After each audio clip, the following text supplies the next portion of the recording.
नमस्कार दोस्तों। पिछले वीडियो में हमने आरपीएससी असिस्टेंट प्रोफेसर जूलॉजी के लिए अपना जनरल इंट्रोडक्शन आप कैसे तैयार करें, इसके लिए एक डेमो वीडियो बनाया था। उसी वीडियो में या उसमें जो कंटेंट है उससे जस्ट आगे आप इस वीडियो को देखेंगे, क्योंकि समय अभाव के कारण वो कुछ आधी ही चीज़ें वहाँ पर रिकॉर्ड हो पाई। पहले आप उस वीडियो को देखेंगे और उसके जस्ट बाद इस वीडियो को देखेंगे। तो मैं टोंक जिले के बारे में बात कर रहा था। उसी की तहसील निवाई है जहाँ वनस्थली विद्यापीठ है। इसकी स्थापना हीरालाल शास्त्री ने, इनकी वाइफ है रत्ना शास्त्री। 1935 में इसकी स्थापना हुई और अभी ये डीम्ड यूनिवर्सिटी है। इसका दर्जा इसको 1983 में मिला। डीम्ड यूनिवर्सिटी क्या होती है, इसके बारे में भी आपकी थोड़ी जानकारी आप तैयार कर लेंगे। देखिए, वनस्थली विद्यापीठ से अवनी चतुर्वेदी, कमला बेनीवाल, सुमित्रा सिंह और मीरा कुमार जैसी स्टूडेंट निकली, जिन्होंने आगे जाकर अपना परचम लहराया। अलग अलग इनके फील्ड है, आप इनके बारे में भी जानकारी रखेंगे। जब हीरालाल शास्त्री की बात आई तो फिर मैंने राजस्थान का एकीकरण अच्छे से तैयार किया। सभी चरण को, आपका जो भी जिला है उससे संबंधित चरण को आप बहुत अच्छे से समझेंगे। राजस्थान दिवस से रिलेटेड बात, और उसके बाद राजधानी विवाद, पी सत्यनारायण राव समिति, ये सभी आप तैयार करेंगे। देखिए, तो ये सभी चरण तो आप किसी भी जिले में हो, आपको राजस्थान का एकीकरण तो अच्छे से पढ़ ही लेना चाहिए। इससे सवाल पूछे जाते हैं। आरपीएससी में अभी पैरेलल आरपीएससी या सॉरी आरएस के इंटरव्यू भी किए हैं। अगर कभी आपने देखा हो कि आपने एक बार मॉक इंटरव्यू दे दिया और फिर दोबारा दे रहे हैं, तो आप थोड़ा कॉन्फिडेंस महसूस करते हैं। ऐसा ही जो मेंबर्स है, उन्होंने आरएस के लेवल की चीजें अच्छे से इतने दिनों से, अगर मान लीजिए 10 इंटरव्यू 15 इंटरव्यू में भी बैठे होंगे, तो कंटेंट बहुत शार्प हो गया है उनका। इसलिए, और बाकी सब्जेक्ट के भी इंटरव्यू चल ही रहे हैं, तो आप चीजों को सिस्टमेटिक तरीके से याद करके जाएं। सप्तम चरण को आप विशेष रूप से पढ़ेंगे। नेक्स्ट तहसील टोडा राय सिंह है। इसकी स्थापना राय सिंह ने की। यहाँ हाडी रानी की बावड़ी, संत पीपा की गुफा। संत पीपा, इनका पुराना नाम प्रताप सिंह खिचवी था। ये कहाँ के राजा थे, इनका मंदिर कहाँ है, इनकी गुफा कहाँ है और इनकी छतरी कहाँ है, ये सारी चीजें मैंने अच्छे से तैयार कर ली थी। टोडा राय सिंह सोलंकी परिवार की ताराबाई का विवाह पृथ्वीराज सिसोदिया, जिसे उड़ना कुंवर कहा जाता है, और उन्हीं ताराबाई के नाम पर तारागढ़ दुर्ग बनाया गया। अजमेर का जो तारागढ़ दुर्ग, जिसे गढ़ बीटली कहते हैं, अजमेर की स्थापना 1113 में अजय राज ने की और अजय मेरू दुर्ग बनवाया, और इसी दुर्ग का नाम फिर तारागढ़ दुर्ग रखा गया। क्लियर है? मैं आपको केवल हिंट दे रहा हूं कि आप अपना जिला, अपना इंट्रोडक्शन और आरपीएससी, जयपुर और इन सभी चीजों को कनेक्ट करके देखेंगे। यहीं से मैक्सिमम क्वेश्चन पूछे जाते हैं। टोंक जिले में बीसलपुर बांध है, देवली तहसील के पास इसका चार्ज है, और विग्रह राज चतुर्थ बीसल देव ने बनाया, बनास नदी पर है। वह मंदिर है गोकर्णेश्वर। भराव क्षमता 315.50 आरएल मीटर है। अब ये आरएल मीटर क्या होता है, ये इसकी ऊंचाई, इसकी लंबाई, और जयपुर, अजमेर और टोंक को ये जल सप्लाई करता है। 1985 में सीएम शिवचरण माथुर और सिंचाई मंत्री महिपाल मदेरणा ने इसका शिलान्यास किया। देखिए, देवली में छावनी है, और जैसे ही छावनी आई तो फिर मैंने 1857 की क्रांति को बहुत अच्छे से रिवाइज कर लिया, कंप्लीट कर लिया। देवली में धुवन गांव है जहां संत धन्ना से संबंधित है ये। और राजमहल का युद्ध 1743 में ईश्वरी सिंह और माधो सिंह, ईश्वरी सिंह विजय हुए और उन्होंने जयपुर में ईसर लाट या सरगासुली का निर्माण किया। ये राजमहल भी कहां से संबंधित है, देवली से। यहाँ पर बनास, डाई और खारी तीन नदियों का संगम है, और यहाँ पर तांबड़ा या गार्नेट का उत्पादन होता है। इस तरीके से मैंने देवली तहसील को अच्छे से तैयार कर लिया। नेक्स्ट अगर हम बात करें तो ओवरऑल लगभग सभी बातें हमने तैयार कर ली है। टोंक, टोंक का शुभंकर हंस, इग्नस, राजकीय बस की शुरुआत 1952 में यहीं से हुई। कपूर चंद कुलिस स्मृति वन जो जयपुर में है, ये भी टोंक से ही संबंधित है। राजस्थान पत्रिका के जो संस्थापक है, हंस के बारे में आप इसका सुपर ऑर्डर नियोगनेथी या कैरिनेटी, और टोंक में मुबारक महल में ऊंट की बलि दी जाती है, तो ऊंट से भी आपको याद रखना है इसका वैज्ञानिक नाम। पशुधन श्रेणी में ये राज्य पशु है, और इसका सब ऑर्डर टाइलोपोडा। टाइलोपोडा में ओमेजम नहीं पाया जाता है, और इसकी आरबीसी में केंद्रक पाया जाता है। ऊंट और लांबा इसमें आते हैं। फिर मैंने आरबीएससी बोर्ड के बारे में अच्छे से पढ़ा। 1 अगस्त 1957 में इसकी स्थापना जयपुर में हुई। 4 दिसंबर 1957 से फिर ये कार्य शुरू कर दिया। ऑटोनोमस बॉडी है ये, और जनवरी 1961 की पी सत्यनारायण राव समिति के द्वारा, या उसकी जो पी सत्यनारायण राव समिति है, इसके तहत इसको जयपुर से अजमेर शिफ्ट कर दिया गया। बोर्ड का कार्यकाल 3 वर्ष का। अभी इसके अध्यक्ष कौन है, सचिव कौन है, इसके बारे में आप अच्छे से तैयारी कर लेंगे। मेरा कॉलेज महाराजा कॉलेज रहा, तो उसकी स्थापना और उसका एफिलिएशन और उससे जुड़ी जानकारियां और भी अच्छे से तैयार कर सकते हैं। डिपार्टमेंट ऑफ जूलॉजी, वहाँ के एचओडी इस समय इंटरव्यू देने जा रहे थे, उस समय कौन है, तो आज कौन है, आप तैयार कर सकते हैं। आपका जो भी डिपार्टमेंट जहाँ से भी आपने एमएससी की है, 8 जनवरी 1947 को राजपुताना विश्वविद्यालय था।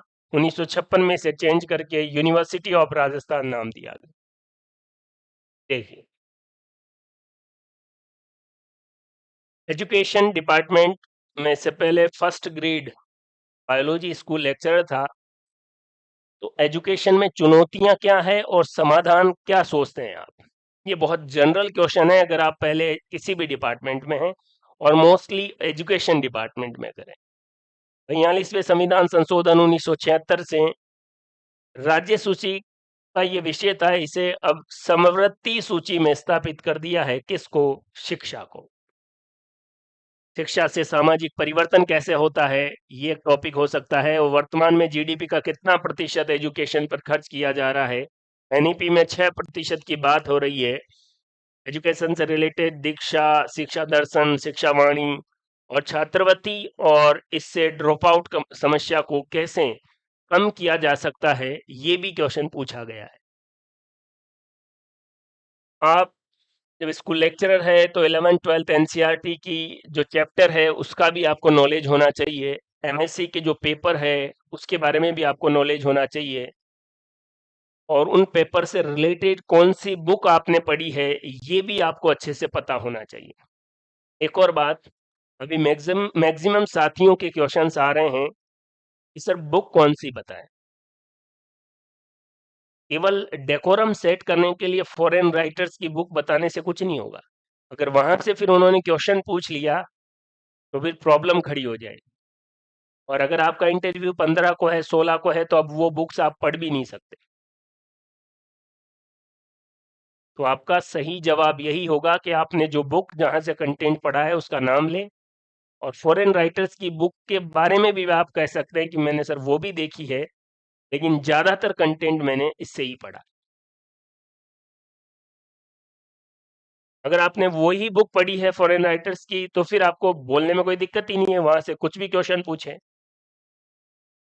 आप पहले जॉब में थे, उसका सैलरी से रिलेटेड, स्कूल व्याख्याते से आप असिस्टेंट प्रोफेसर क्यों बनना चाहते हैं, इधर क्यों आना चाहते हैं, इस बारे में जानकारी। स्कूल मैनेजमेंट राजस्थान में 9 शैक्षिक संभाग है। सीबीओ, पीईओ और आरजीएचएस, इनके बारे में आपको आइडिया होना चाहिए। आरपीएससी को बहुत अच्छे से पढ़ेंगे, कौन अध्यक्ष है और कितने मेंबर है, सभी मेंबर्स के बारे में जानकारी। आप अपने इंट्रोडक्शन से ज्यादा सभी मेंबर्स के बारे में अगर उनकी जानकारी अच्छे से देख लेंगे, वो किस फील्ड से आते हैं, फिर आप इस इंट्रोडक्शन को थोड़ा सा और अच्छे से तैयार कर सकते हैं कि आपके इस पैनल में आपका नाम आया है, उसके अकॉर्डिंग कि हाँ, अब मुझे इससे रिलेटेड सवाल ज्यादा पूछे जाएंगे। शिक्षा मंत्री कौन है, कौन सी विधानसभा से आते हैं, उच्च शिक्षा मंत्री, मुख्यमंत्री, उनके नाम, इनके बारे में जानकारी, राज्य पुष्प कौन है, राज्य वृक्ष, राज्य पशु और राज्य पक्षी और इन सब के वैज्ञानिक नाम, जयपुर, जयपुर के दार्शनिक स्थल। और इंट्रो में आपको लिमिटेड चीजें बतानी है, तैयार आपको सब कुछ करना है और ये तैयार करने में केवल एक दिन लगेगा। ये तैयार करने में और अगले दिन आप इसको पूरा पढ़ लीजिए और फिर नेक्स्ट डे आप इसमें से फ्रेम कर लीजिए। मैंने किसी को कहा कि आप चीजों को फ्रेम कर लीजिए और फिर उन्हीं को बोलना है, इसका मतलब ये नहीं है कि आप बिल्कुल रट्टा ही मार लें उसका। आपको इंटरव्यू में सरल, सहज और आत्मविश्वास के साथ बैठना है।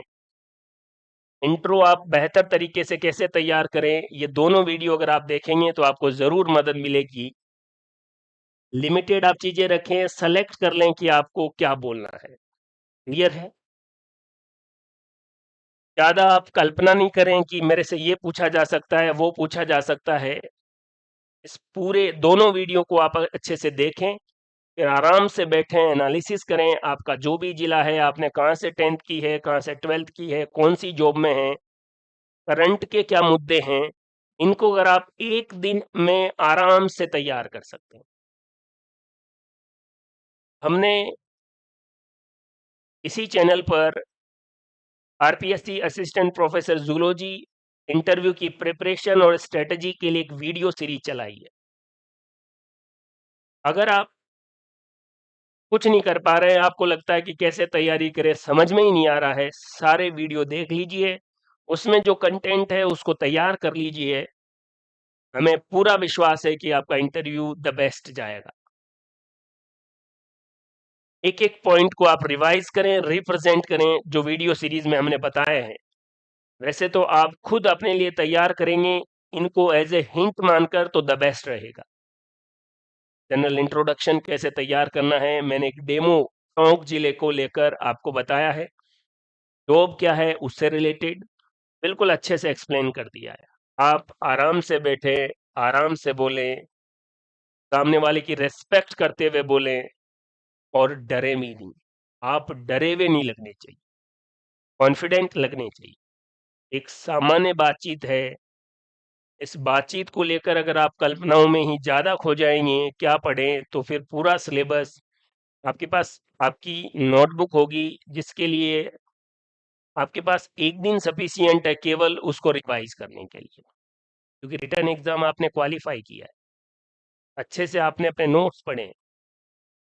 जनरल इंट्रोडक्शन को लेकर परेशान नहीं हो, ये दोनों वीडियो को देखो, अपने जिले के बारे में, कनेक्टिविटी, जूलॉजी, क्योंकि जैसे ही आपका जनरल इंट्रोडक्शन शुरू होगा, आपने 2 मिनट 5 मिनट जो बात की है उसी से फिर एक्सपर्ट आगे बढ़ेंगे।